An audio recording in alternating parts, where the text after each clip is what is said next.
Carson Reading Day. Ben Carson Reading Day is a very special day. It's a day to celebrate something that you should be doing every day, reading.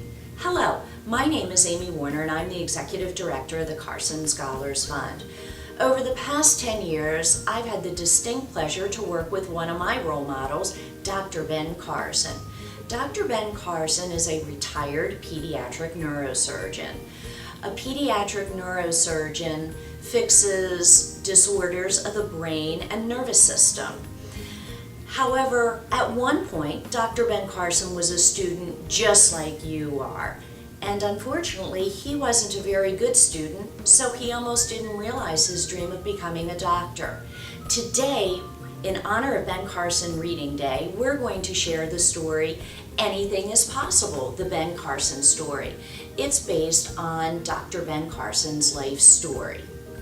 The book is being read by people who are special to Dr. Carson and also know the importance of reading. Anything is Possible, the Ben Carson story. And you know, the dedication is to the best mom ever. It starts out, who is your favorite person in the whole world? Perhaps it's one of your parents or grandparents, a sister, a brother, a teacher, or a friend. My favorite person, and this is Ben Carson talking, my favorite person is my mom because she taught me to think big. My mom encouraged my brother and me to turn off the television and read books, a lot like your parents do. The library became one of my favorite places to visit. Reading every day helped me become a better student and even inspired me to dream. I discovered that magical things happen when you open a book. I learned that you can go anywhere and do anything between the covers of a book. Reading helped me go from the worst in my class to the best. I remember Mom saying, "You can do it, Benny, because anything is possible." And you know what? I believed her. It had been a bad day, a rough day for Brett. Today was a day that he'd like to forget. He got a bad grade on a big science test. He was unhappy and very distressed.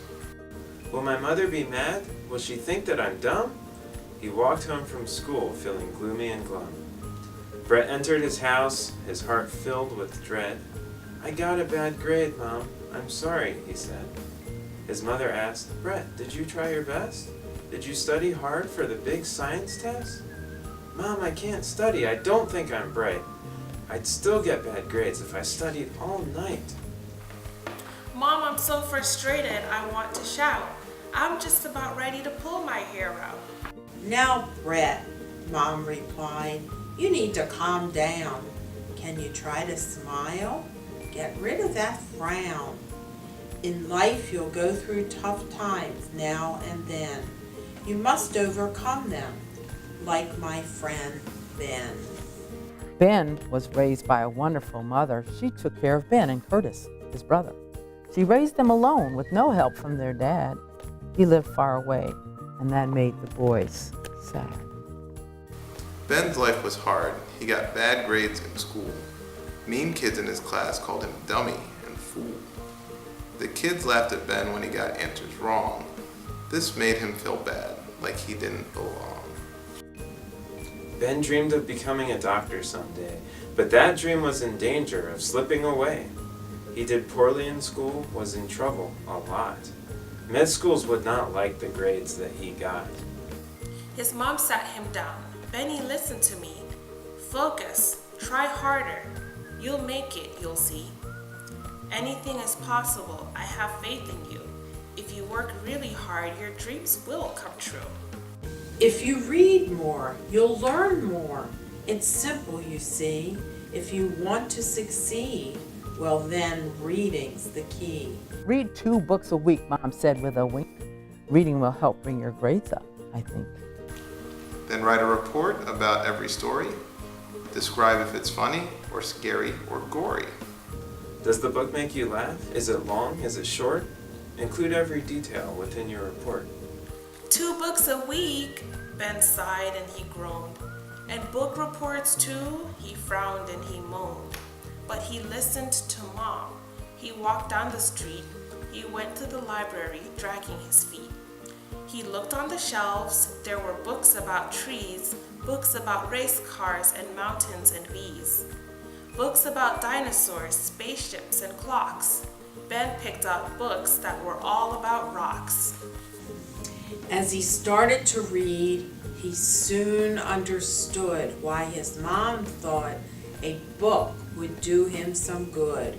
He was learning a lot and enjoying it too. With each book that he read, his intelligence grew. Then early one day, something happened at school, something that made him feel special and cool. Mr. Jake was one of the science teachers. He taught about plants and rivers and creatures, earthquakes and mountains and bright shiny stars, sound waves and icebergs and planets like Mars. As he taught about rocks, he held one in the air. "Who knows what this is?" he asked Jenny, then Claire. The girls did not know, and neither did Ken. But someone did know, and that someone was who? Ben, right. Obsidian, Ben said, is the name of the rock. Ben knew the answer. The class was in shock. Mr. Jake grinned and said, "Ben, you are right." Ben was so happy he smiled with delight. He learned about rocks in a book that he read. That book made me smart, he thought in his head. My mother was right, he said, reading's the key. The more that I read, the brighter I'll be. So Ben read his school books and newspapers too. He read magazines, he read old books and new. He read all that he could, and then one happy day, he brought home a test grade, and it was an A. His mom was so happy she jumped on a chair. She squealed as she waved her arms in the air. "Benny," she said, "do you know what this means? Good grades will help you to follow your dreams. I bet you'll become a doctor someday. Anything is possible. You got an A." That A was the first of many for Ben. Soon he was smarter than Joey and Glenn. He achieved better grades than Amy and Sue. He earned higher scores than Connie and Lou.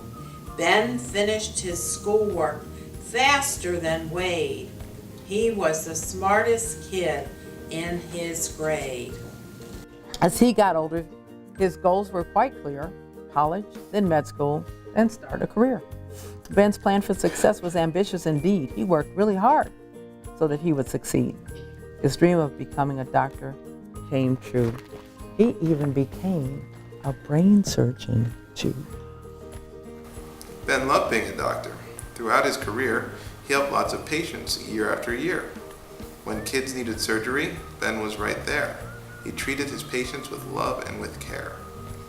He soon became known as the best in his field because most of his patients got better and healed. Sometimes Ben traveled to different locations to help those in need in faraway nations. Africa, Germany, to name just a few. He went to Australia, Singapore too. From country to country and coast to coast, Ben tried to help those who needed him most. So that is the story about my friend Ben. He overcame problems again and again. Ben had struggles in life that caused him distress, but he worked hard in school and became a success. Brett, be like Ben. Get your books out and read. Put in some effort so you can succeed. Anything is possible if you're willing to try. Be just like Ben and set your goals high. Brett asked his mom about how she knew about Ben.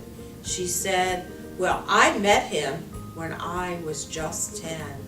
When I was a child, I got very sick.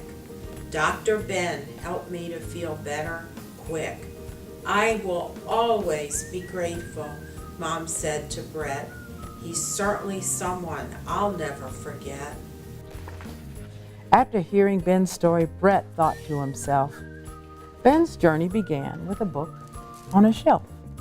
I'll start my own journey. I'll follow Ben's lead. Brett took out a book and he started to read. If I read several books, then maybe I'll be a doctor, a lawyer, a sailor at sea, a banker, an astronaut flying through space, a nurse, a detective solving a case. If I work hard enough, then maybe someday I'll be president of the USA.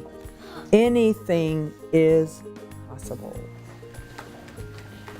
And I think that's the end, because the rest is about think big. When Dr. Carson was a young boy, he dreamed of becoming a doctor. What do you want to be when you grow up? What can you do to help make your dreams come true? It has been a pleasure to spend Ben Carson Reading Day with you. I hope that you enjoy your school's celebration. And remember to always think big and read as much as you possibly can. Thank you.